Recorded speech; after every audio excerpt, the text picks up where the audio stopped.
Good morning and welcome. I am absolutely honored and thrilled this morning to again work with the Matthews family and the Albuquerque Hispano Chamber of Commerce to promote Gathering of Nations. This year will be the 32nd annual Gathering of Nations in Albuquerque.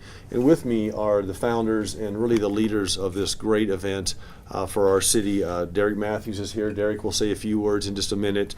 Dr. Lita Matthews is with us as well as Melanie Matthews. And Ernie C. DeBaca is here today with me representing the Hispano Chamber of Commerce.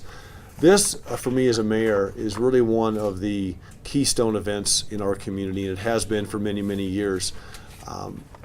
We encourage people from around the world to come to Albuquerque for this event, but we also encourage local people who some have never been to this, who always hear about it, and they always see a little snippet of it on the news, or maybe they hear about it from a friend. But as a mayor, I can tell you, if you get a chance, you absolutely need to get down to Gathering of Nations and enjoy that. It is a world-class event. It's also maybe one of the most unique events in the world. It's great for our city for a number of reasons. It speaks to partnerships. It speaks to quality of life. It speaks to economic opportunity in our city. It speaks to diversity and the celebration of that diversity. And I think some of the things I'm going to mention in just a minute will really tell you why I think that is. It is the largest of its kind as far as gathering of Native Americans from throughout the world and tribal members from around the world. It honors many different nations, many different cultures, and it honors many different people, many of whom add to the rich diversity of our own land of enchantment. In Albuquerque, of course, we're proud to host this amazing event each year in order to recognize rich history, traditions, and overall contributions of what makes New Mexico special. Let me give you some highlights, of course. Miss Indian World, and Derek and Ernie will talk about this in a little bit, will be on the opening evening. This is from the 23rd through the 25th of April, so it's coming up on us very quickly, next week as a matter of fact. We will have over 800 Native American artisans, I think that's the number, 36 different local bands and performing artists, 3,000 traditional Native singers, numerous food vendors. The food is absolutely fantastic. More than 700 tribes from throughout the United States, Canada, and around the world. And that may have, I know that number fluctuates each year, so give us these are numbers from last year, I think. Give us the most current numbers. And of course, it has a huge impact on our local economy. Folks come to our town, 100,000 people plus come to Albuquerque. They stay in our hotels, they eat at our restaurants, they shop at our shops. It is estimated that the total economic impact of this event to our city is $21 million. So we just absolutely are thrilled that once again the Matthews family has started this from very humble beginnings, and it's just grown into this world-class event. And we want to make sure that our city gets out and really celebrates this and promotes it and supports it, because it is really important. And before I turn it over to Ernie C. DeBaca from the Hispano Chamber, I want to thank the Matthews family for some tickets that they gave me today. 8 or 9 months ago, I was at La Mesa Elementary School, and we were talking to the students about just literacy, and just as a mayor, sometimes you get to go out and meet the kids, and it's wonderful. And the students that day were doing Native dances. And I asked them if they ever had seen Gathering of Nations, if they knew about it, and some of them had and some of them hadn't, and they got so excited about it, we called the Matthews family and asked if they could give us some tickets for the kids at La Mesa. And so today they did. So we'll be delivering these to La Mesa Elementary, and I know that the kids there will really get an opportunity to come out and see something that will inspire them and really be special for them. With that, I want to have Ernie C. DeBaca say a few words, and then we'll have Derek Matthews talk about the event as well. Thank you, Ernie. Thank you and good morning. Extraordinary people do extraordinary things, and that certainly applies to the Matthews family. For 32 years, they have blossomed this thing up from something very small back 32 years ago into what the mayor described today. The Gathering of Nations is one of the largest, if not the largest, Native American festival in North America. It typically brings 3,000 participants and tens of thousands of spectators from around the world. Its reputation is known internationally. The Gathering of Nations is the second biggest event in New Mexico next to the Balloon Fiesta. And as the mayor said, it brings in over $21 million of economic vitality to the city of Albuquerque. As the mayor also mentioned, it's the 32nd annual Gathering of the Nations. The Convention and Tourism Department of the Albuquerque Hispano Chamber has been supporting this event for the past 30 years by promoting the event, providing an on-site volunteer manager, coordinating logistics, providing and overseeing over 200 volunteers to make this event the event that it is. Thank you very much, and applaud the Matthews family. Thank you. Thanks. So, the folks that look the most tired in the room are the people that have to manage these 200 volunteers and 3,000 people coming in. And I know what it's like to have this event come up every year. And I know you're on the last minute push and everything. So we appreciate you making time to come down. But I'm going to have Derek Matthews, who really can speak in depth about the event, and I know they'll be willing to answer questions as well. So, Mr. Matthews, please. Okay. Let me get set up here a little bit. Sure. I want to first start by thanking the mayor for having us here, and since he's been the mayor, his attention to the Gathering of Nations has been at the tops. It's just been phenomenal. He called us in to a meeting specifically to say thanks for what we do, and that's something that we don't hear too often. It's more of what maybe we can do more or something, but it just made us feel really good that after these many years that we've been able to keep something going in our city. Who we really feel is our home has been there for us and is behind us. I'd also like to thank the Hispano Chamber of Commerce for all the work they have done. They've been there for many, many years.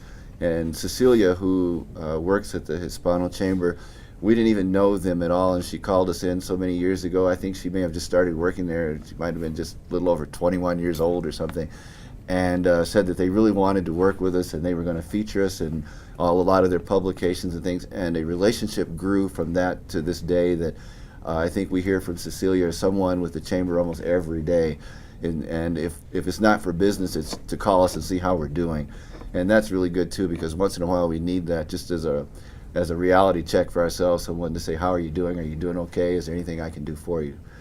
With that, I want to get into a few things about the powwow and upcoming events.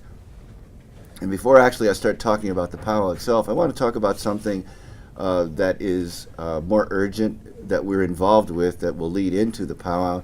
And I see the reporters are here and the cameras are here. And we need your help. We need your help more so than we need a lot of other things right now. Across Indian country, Indian youth are in a desperate situation.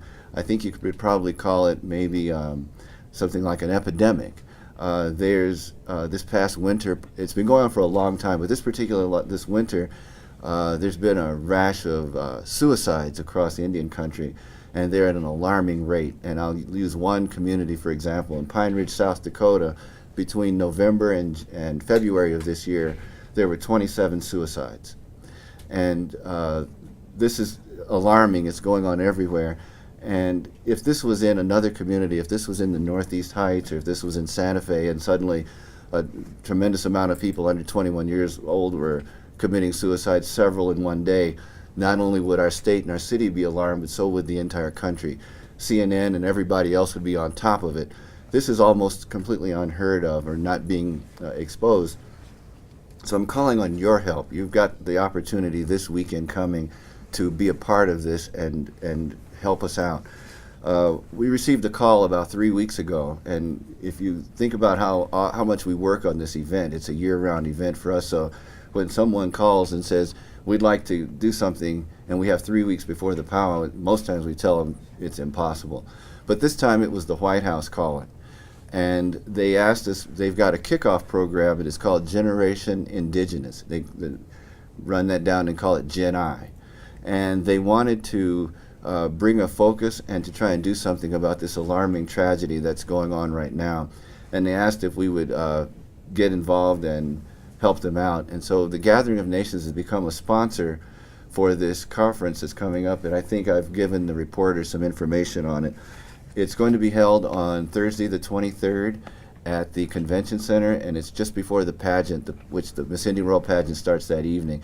The White House is coming with numerous different top officials from the White House. The Department of Health is coming.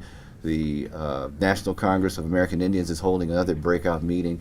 And this meeting is just not with tribal leaders. It's going to be tribal leaders, spiritual, religious leaders, and most importantly is the youth itself. They're expecting to bring in about 300 people from that generation indigenous age group, Native people, youth from all over the country.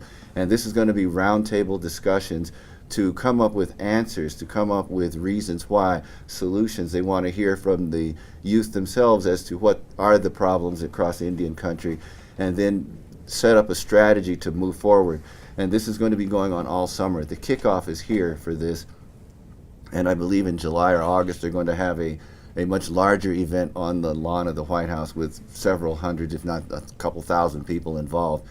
But this is such a critical thing, and there's going to be so many people here. There'll be so many stories for you guys to pick up on and to do, and find a way to find the positive stories, not the tragedies in it. Yes, they're there, but at the same time, find stories of positives that can be spread back out.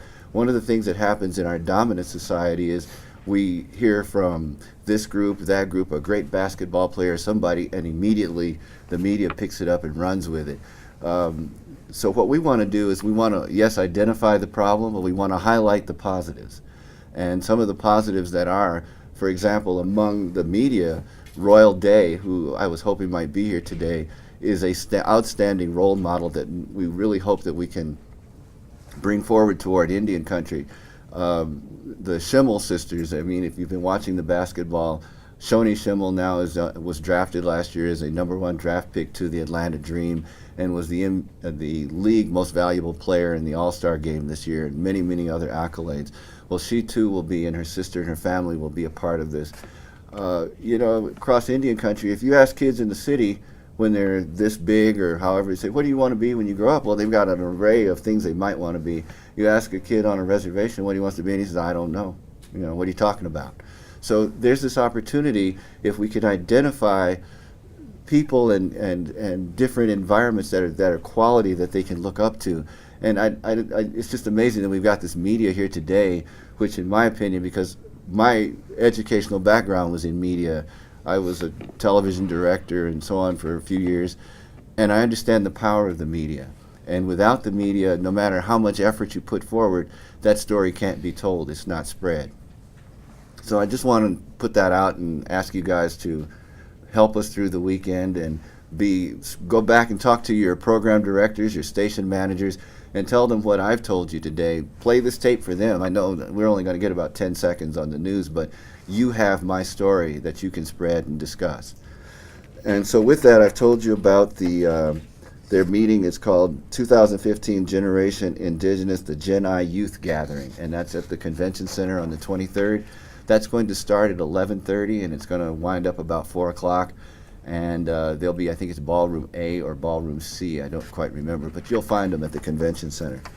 And so later on that evening, of course, is the Miss Indian World Pageant. This year the pageant has 22 contestants, and it's a phenomenal group of young ladies. We've had the opportunity to try and get a glimpse at some of their applications and the materials they've submitted. And this might be one of the best, sharpest, most educated, most professional groups we've had in years. And so we're expecting a good program from them. That starts at 7 o'clock at the Albuquerque Convention Center, Kiva Auditorium. It's going to be a great show. And of course the powwow coming up Friday morning, the 24th. They run through the 25th. We open the doors at 10 a.m. to the general public. And we've got lots of vendors, lots of dancers. You've heard the numbers on the dancers and so on. But once again, we're going to drop back onto this Generation Indigenous, because we're going to dedicate this year's powwow to Native youth and try to put as much focus on this as possible. Before our grand entry, we're going to open the program with traditional teenage category dancers, the jingle dress dancers as well as the grass dancers. And these two groups are traditional in the standpoint that they came out of various spiritual societies, and there's quite intense legendary stories about their styles of dancing. In the old days, before a powwow started, the grass dancers would come out into the fields and have a ceremony and dance to stomp the grass down and make the place available with a good spirit, good dance grounds and things for those dancers. And jingle dress is a healing dance. The dress comes through a legend and a story and a dream. And so we're bringing these two groups together to offer that healing and offer that spiritual aspect of healing for this youth that's in peril right now. And we're expecting perhaps someone from the White House to open up with some discussion on that before we start the grand entry. Once again, that grand entry is at noon, and there are so many events throughout the evening that are so special. We've got on Friday night, we've got a special for men's straight dance. It's a special contest, and it's honoring a very respected gentleman from Oklahoma, and you'll learn more about that at the powwow as well. And on Saturday night, the crowning of Miss Indian World. That takes place right after the grand entry, and that's always a highlight of our weekend. And shortly after that, we have this year, it's a one-time only, one-of-a-kind special contest. It's called the Invitational Hoop Dance Championship. 8 of the best hoop dancers in North America will be competing for this one time at the Gathering of Nations Powwow. And it's just tons of dancing, 36 different dance categories from the tiny tots all the way up through the elders, which are 70 and over. And the mayor mentioned the tickets here that are going out to La Mesa Elementary, and something that we do on Saturday afternoon, and Lita has pretty much been behind it, and I hope you guys are out for that. It's a book giveaway that we have for our tiny tot dancers, and it's one way that we're able to give back to young people and to try and start a library. Lita talks many times about growing up here in northern New Mexico, that the households didn't have books. Books were only at the school, and they didn't even allow you to bring them home. And so for her, as she went through her education, all the way from basically not finishing high school to a PhD, one of the things she wanted to do was to promote early childhood literacy. So we have this massive giveaway, and we hope that you're there to be a part of that. And you can come through the powwow and just talk to anyone you want. On stage 49, that's our contemporary music portion of the powwow, and we have lots and lots of wonderful groups out there, indigenous groups from all over the United States and Canada. One particular performer is coming all the way from just a few miles from the North Pole to perform, and many of the local groups we have, Red Earth, for example, is coming back together as a reunion.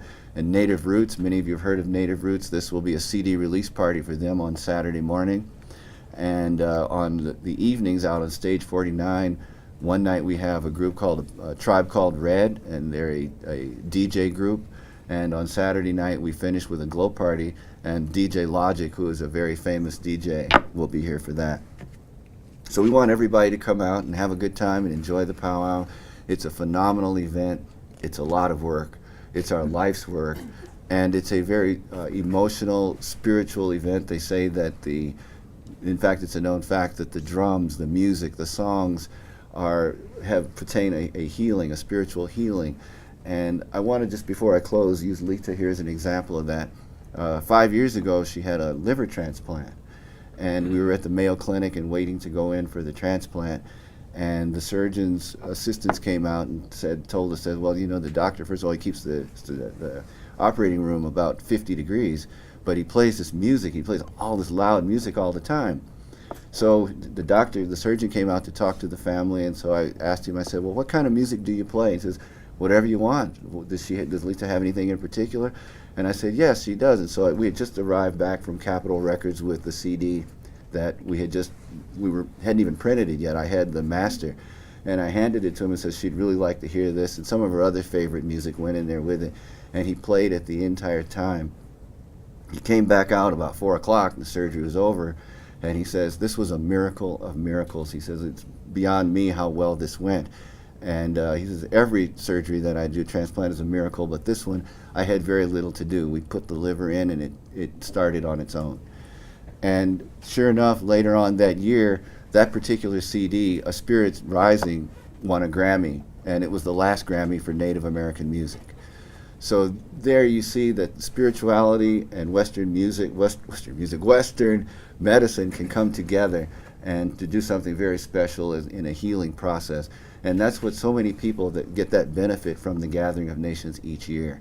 And we've seen kids from all over the country who came to town. Their counselors, their school teachers, their parents brought them in hopes that they would get something out of it, because they really felt like they didn't want to be a part of Native culture anymore. And they come and see this event and they head for home, and next thing you know, a light has gone off and they want to learn more and more about their culture. And we ran into a family the other day who the family had never really lived in Indian country, and they said that when they brought this young boy to the powwow and suddenly a light went off, and he not only wanted to know about his Navajo culture, but he wanted to know about Indian culture all over the country. He was starting to ask them things and he wanted to see things, and they said, well, they didn't have film then. So they're now struggling to try and patch the pieces of things together for this young boy that really would like to see that and learn more about it. Thank you, and we want to see all of you at the powwow. Follow the lead and the story that I gave you. We really, really need your help. Thanks. Eric, thank you so much. Thank you. You can, you see what I'm talking about with the depth of this event. It's much more than just an event. This is not just buy a ticket and go. And if you haven't been, I'll tell you, it's an amazing event. The grand entry on Friday is one of the most spectacular things you'll ever see. But there also is this depth of components to this. So thank you for sharing that with us. Derek, about a year or so ago, the White House asked myself as a mayor and a few other mayors around the country to start a Main Street dialogue on mental health issues. And we did that. We spent the last year and a half. We've had a very robust dialogue in our community about that. In relation to that, we also brought Sherrick Roanhorse, who's the former chief of staff for the Navajo Nation, on as a task force leader for myself to talk about Native American homelessness issues, issues that urban Native Americans, which we have over 50,000 urban Native Americans in Albuquerque, issues they face on a day-to-day basis. So what I'd like to do is bring Sherrick into this fold as well for Generation Indigenous. Absolutely. And bring some of this work in the task force. We're getting fairly close. I met this week is Friday. I met this week with Sherrick and his team. So before too long, we're going to be coming out with some of our recommendations from that Native American task force. And we don't want to rush it too much, but we've got a lot of good ideas on paper. So why don't we dovetail that into what you're doing here. Absolutely. And see if we can add value on both sides. So we look forward to that. So with that, if you have any questions for Derek and the family, please feel free. I know they're available for online or offline interviews as well. Dan? Mr. Matthews, calling attention to youth suicides among Native Americans, what would you like the public to just be aware of the problem, or is there something in particular you want people to do? I think that awareness is where we start, because before there's awareness, there's nothing, and the issues continue. With awareness, then questions and ideas can arise. If you're here at Albuquerque, everybody has a Native American neighbor, and with that, there's discussions that can be started, and that's really where we began. And hearing what the mayor here has talked about, what the results of the conference from the White House will be this week, those things there too will add into the discussions for a later time once an awareness has been brought. And that's the job that the media really has here now, is that awareness. That's what we really ask for your help with. Thank you so much for coming, and look forward to seeing you next week. And once again, as a community, let's support this. This is a world-class, one-of-a-kind event. Let's get out as a community and show these folks and gathered nations and all the visitors from around the world just how special Albuquerque is. And we do it every year, and let's keep it up. Thank you. Thank you, sir. All right. Appreciate it. Good.